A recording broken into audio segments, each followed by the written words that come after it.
اعوذ باللہ من الشیطان الرجیم بسم اللہ الرحمن الرحیم اللہم صلی علی سیدنا و حبیبنا و شفیعنا و کریمنا و رؤوفنا و نورنا و ملجانا و مأوانا و مولانا محمد صلی اللہ علیہ وآلہ و صحبہ وبارک وسلم یا صاحب الجمال و یا سید البشر من وجهک المنیر لقد نبر القمر لا يمكن الثناء كما كان حقه بعد خدا بزرگ توئی قصہ مختصر۔ محترم ناظرین اکرام، السلام علیکم ورحمۃ اللہ وبرکاتہ۔ میں ہوں آپ کا میزبان حافظ حامد رضا اور آپ دیکھ رہے پروگرام نور ہدایت۔ ناظرین، آپ جانتے ہیں نور ہدایت میں ہم آپ کی ملاقات جید علماء اکرام سے کرواتے ہیں، جن سے ہم کرتے ہیں سوالات اور جاننے کی کوشش کرتے ہیں دین اسلام کے حوالے سے معلومات۔ ناظرین، ہماری یہ بھی کوشش ہوا کرتی ہے کہ ہم موقع کے لحاظ سے گفتگو کرنے کی کوشش کریں، قرآن حدیث صاحب قرآن کی بات کریں۔ اس کے علاوہ ہمارے پاس ہے ہی کیا، کیونکہ ہمیں جو کچھ ملا ہے قرآن سے ہی ملا ہے، اور جو کچھ ملنا ہے قرآن ہی سے ملنا ہے۔ سرکار دو عالم صلی اللہ علیہ وآلہ وسلم کے فرمان سے ہمیں دنیا کا نظارہ بھی کرنا ہے، دنیا میں رہنے کا طریقہ بھی سیکھنا ہے، دنیا کو بسر کرنے کا طریقہ بھی سیکھنا ہے، اور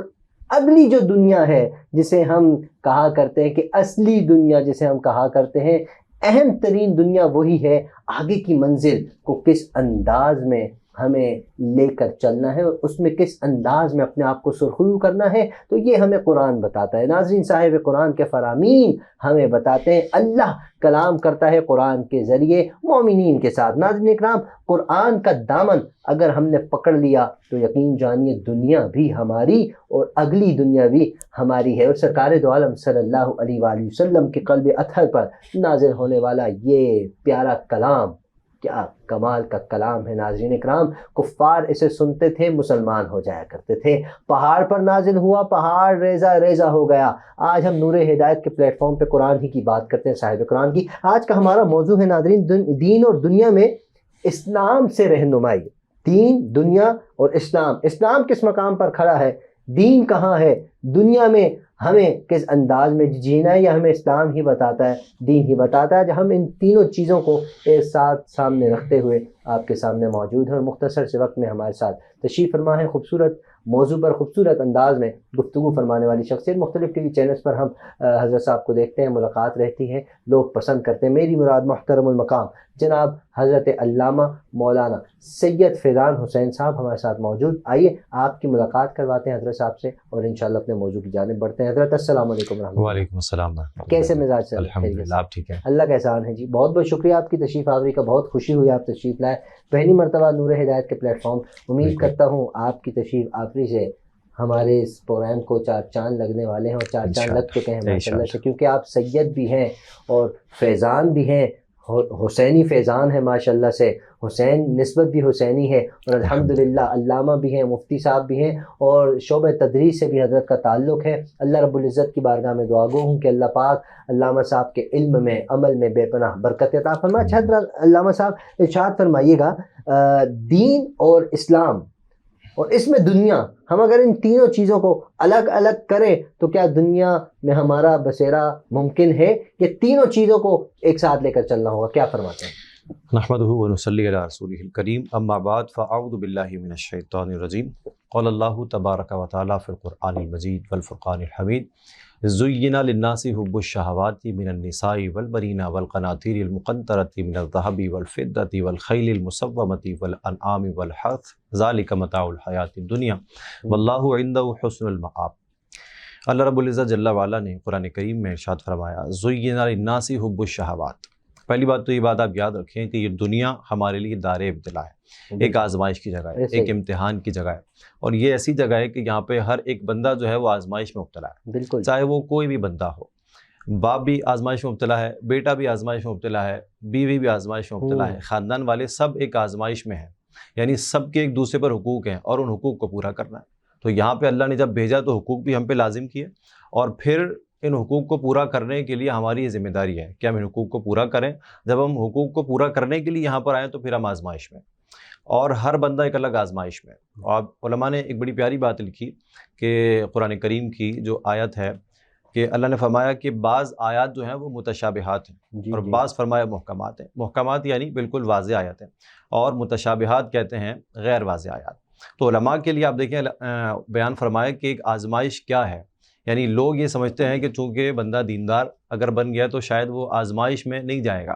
اور اس کو بڑا سکون ملے گا، راحت ملے گی۔ حالانکہ ایک عالم بندہ بھی جو ہے وہ بھی آزمائش میں مبتلا ہو۔ کس طرح کہ آپ دیکھیں قرآن کریم کی جو بعض متشابہات اور بعض محکمات آیات ہیں، تو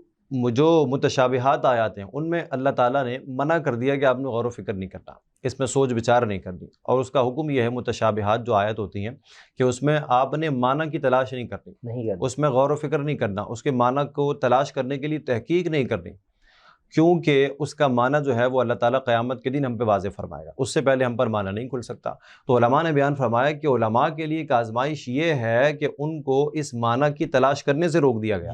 اور جب بندہ آپ دیکھیں حضور کی حدیث انہوں نے فرمایا کہ مومن کبھی سیر سے خیر نہیں ہوتا، مومن کبھی جو خیر سے یعنی جو بھلائی کی بات ہوتی ہے اس سے کبھی سیر نہیں ہوتا، یعنی ایسا نہیں کہ ایک دو اچھی باتیں سنی بس بولا کافی ہے، بلکہ جس کو خیر سننے کی عادت پڑ جائے وہ کبھی بھی سیر نہیں ہوگا، بار بار پڑھتا رہے گا، کتابیں پڑھتا رہے گا۔ اور علماء کا تو یہ خصوصیت کے ساتھ امتیاز ہے کہ وہ جب کوئی مسئلہ آتا ہے فوراً تحقیق میں لگ جاتے ہیں، تو ان کو اللہ تعالیٰ نے یہ کام ان کے لیے آسان کر دیا، تحقیق کرنا، ڈیپ میں جانا، مسائل کو حل کرنا، یہ کام ان کے لیے آسان ہے۔ تو جب ایک کام آسان ہو اور بندے کو اس میں لذت بھی آ رہی ہو اور وہ کام اس کے لیول کا ہو تو پھر تو بندہ بالکل گھسے گا، لیکن اللہ نے فرما دیا نہیں، اس میں آگے نہیں جانا۔ اللہ تعالیٰ نے آگے فرمایا کہ وَالرَّاسِخُونَ فِي الْعِلْمِ يَقُولُونَ آمَنَّا بِهِ، کہ جو راسخین فی العلم ہوتے ہیں، جو علماء ربانیین ہوتے ہیں، تو وہ یہ کہتے ہیں کہ مالک جو متشابہات آیات ہیں یہ سب کچھ تیری طرف سے ہے، کل من عند ربنا، ہم جو ہے بس میں غور و فکر نہیں کریں گے۔ تو علماء کے لیے آزمائش ہے کہ وہ ان آیات کے معنی کو تلاش کرنے سے رک جائیں، تو یہ ایک بہت بڑی آزمائش ہے۔ تو بہرحال خلاصہ کلام یہ ہے کہ ہر بندہ ایک آزمائش میں مبتلا ہے، اور علماء کے لیے ایک الگ آزمائش ہے۔ اور پھر آپ دیکھیں اللہ تعالیٰ نے فرمایا کہ انا جعلنا ما علی الارض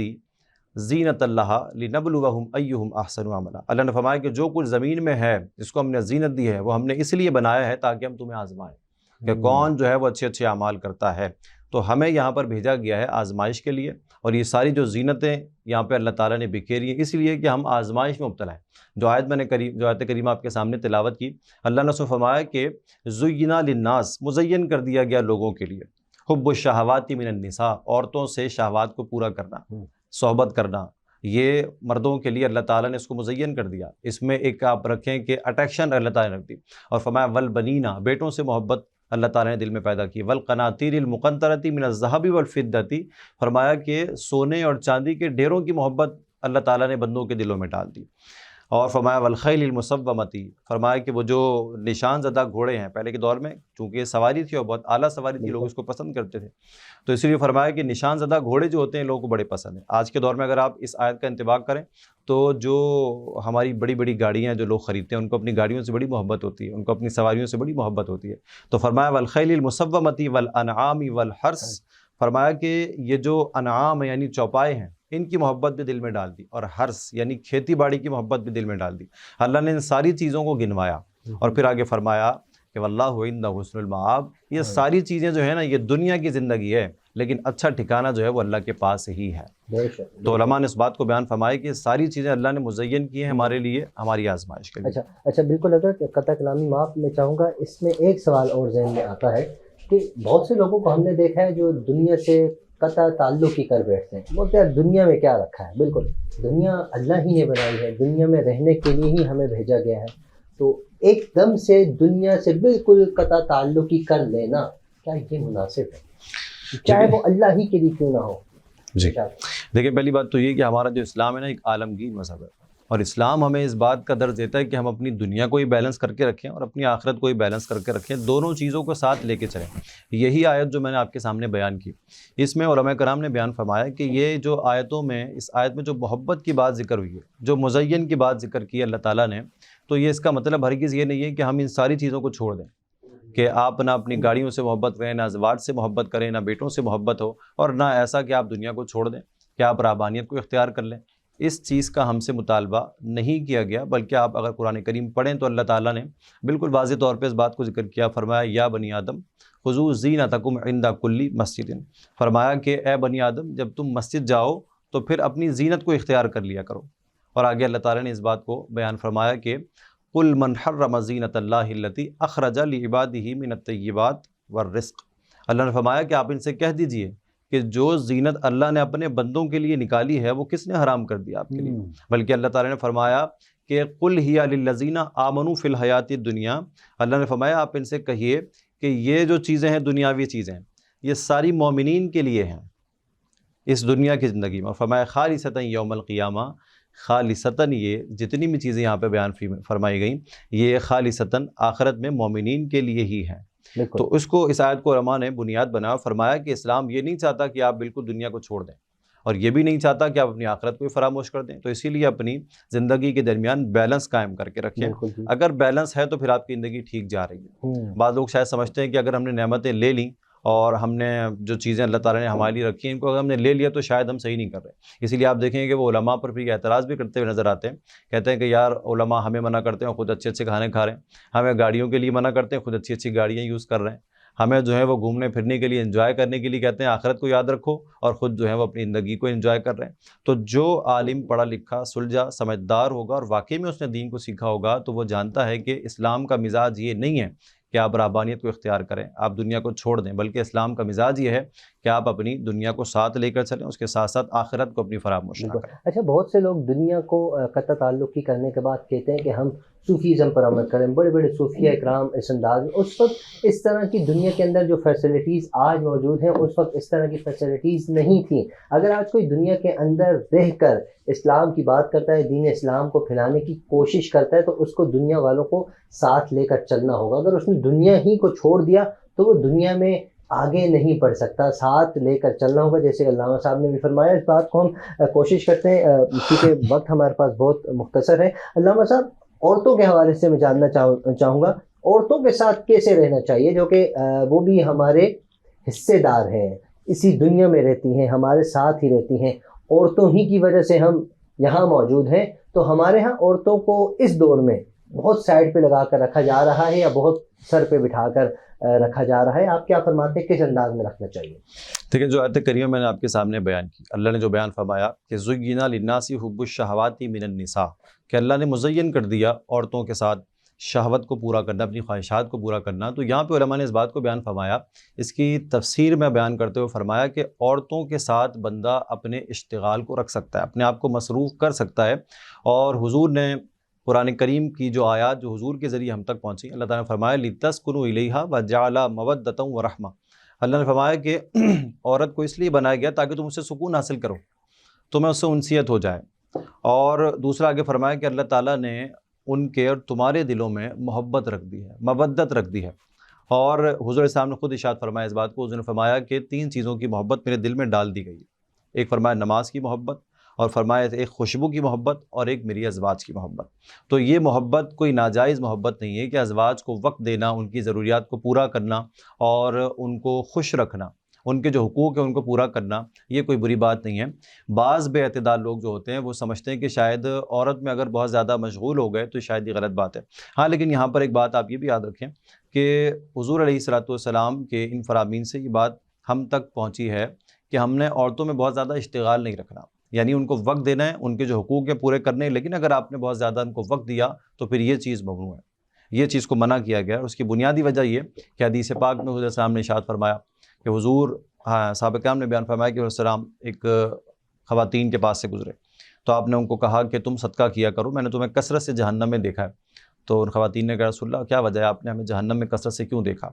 تو حضور نے فرمایا کہ تم اپنے شوہر کی نافرمانی کرتی ہو. اور آگے حضور نے جو بات بیان فرمائی وہ بڑی جامع بات. حضور صاحب نے ارشاد فرمایا کہ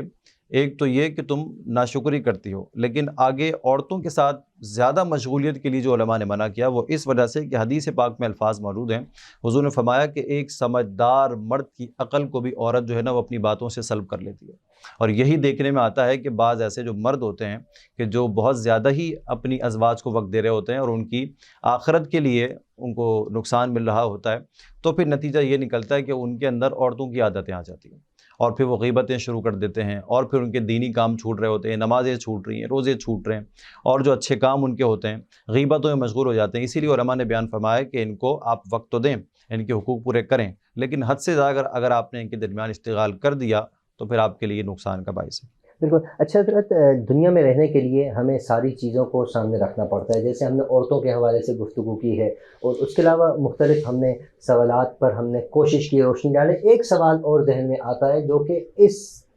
دور کے لحاظ سے بہت اہمیت کے حامل ہے، وہ ہے مال کے حوالے سے۔ ہمارے ہاں ایک طرف ہم نظر دوہراتے ہیں ہمارے اچھے اسٹیج پر، جسے ہم اسلامک اسٹیج کہا کرتے ہیں، چاہے وہ نعت خوانی ہو، چاہے وہ عزم اکرام ہو،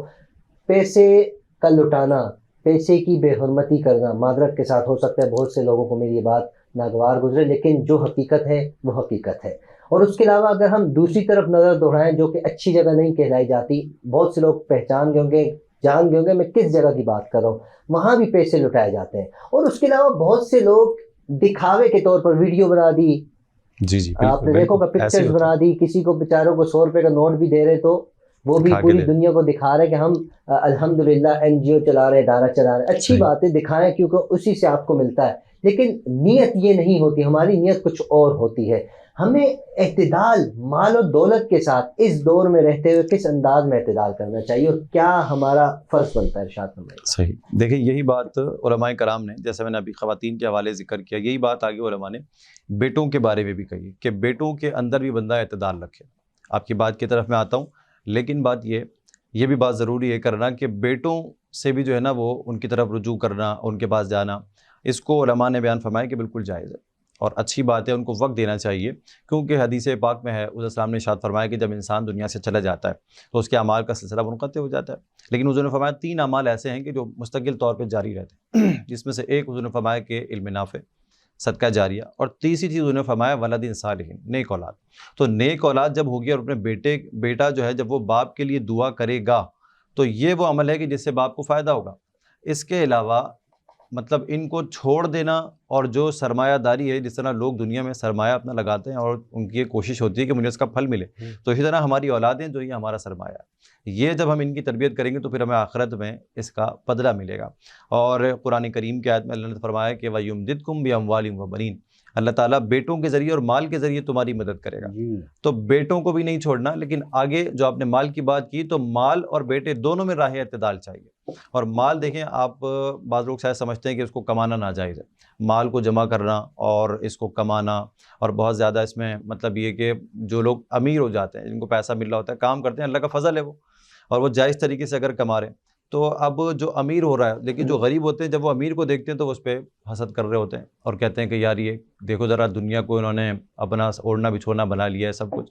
تو یہ بات یاد رکھیں، اللہ تعالیٰ نے قرآن کریم میں ارشاد فرمایا واللہ فضل بعضکم علی بعض فی الرزق، اللہ نے فرمایا کہ اللہ نے تمہیں بعض کو بعض پر فضیلت دی ہے رزق کے معاملے میں۔ تو بعض ایسے ہیں جن کے پاس بہت زیادہ رزق ہے، بہت مال ہے، بعض ایسے ہیں جن کے پاس زیادہ مال نہیں ہے، تو مال کو اللہ کا فضل بھی قرار دیا گیا، لیکن کب؟ جب کہ وہ آپ اس نیت سے اس کو کمائیں کہ میں اس کو خرچ کروں گا غریبوں پہ، فقیروں پہ، مساکین پہ، جو ضرورت مند لوگ ہیں، مدارس پہ، مساجد پہ میں خرچ کروں گا۔ پھر اگر آپ مال کماتے ہیں تو ایسا مال کمانا یہ بہت اچھی بات ہے اور اس پر ثواب بھی ملے گا۔ اور دیکھیں مال کو اللہ کا فضل قرار دیا، حدیث پاک میں حضور علیہ السلام نے ارشاد فرمایا کہ حضور کے پاس کچھ لوگ آئے اور کہنے لگے یا رسول اللہ ہمارے جو بھائی ہیں وہ ہم سے آگے نکل گئے،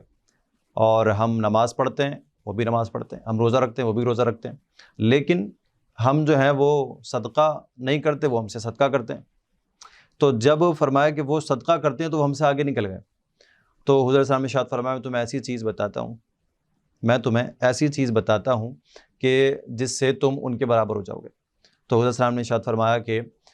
تم تسبیح فاطمہ پڑھ لیا کرو۔ تو وہ تسبیح فاطمہ پڑھنے کے لیے پھر وہ واپسی گئے، پھر دوبارہ تھوڑے دن بعد پھر آ گئے، کہنے لگے یا رسول اللہ آپ نے تسبیح کے بارے میں بتایا، یہ ہمارے بھائیوں کو ہی پتہ چل گیا جو امیر لوگ ہیں، تو وہ اب کیا کرتے ہیں، نماز بھی پڑھتے ہیں، روزہ بھی رکھتے ہیں، صدقہ بھی کرتے ہیں، تسبیح فاطمہ ہی پڑھتے ہیں، اور پھر ہم سے آگے نکل گئے۔ تو حضور نے فرمایا یہ اللہ کا فضل ہے، وہ جس کو چاہتا ہے عطا کرتا ہے۔ تو مال اللہ کا فضل بھی ہے، جبکہ اس کو جمع کرنے کی نیت سے، یعنی خالی مال ہے بس مال جمع کرتا رہوں، اس چیز کی مذمت ہے۔ بہت بہت شکریہ علامہ صاحب، آپ نے مختصر سے وقت میں بہت سی معلومات فراہم کی ہمارے ناظرین کو۔ اللہ کریم آپ کے علم میں، عمل میں بے پناہ برکت عطا فرمائے۔ امید کرتے ہیں آپ آئندہ بھی تشریف لائیں گے انشاءاللہ۔ ناظرین اکرام، پروگرام کا وقت اختتام کی جانب ہے، ہمیشہ کی طرح آپ سب سے گزارش ہے اپنا بھی خیال رکھیے، اپنے اہل و عیال، اپنے پڑوسی، اپنے رشتہ دار، سب کا خیال رکھیے، ہم سب کو اپنی دعاؤں میں یاد رکھیے۔ السلام علیکم ورحمۃ اللہ وبرکاتہ۔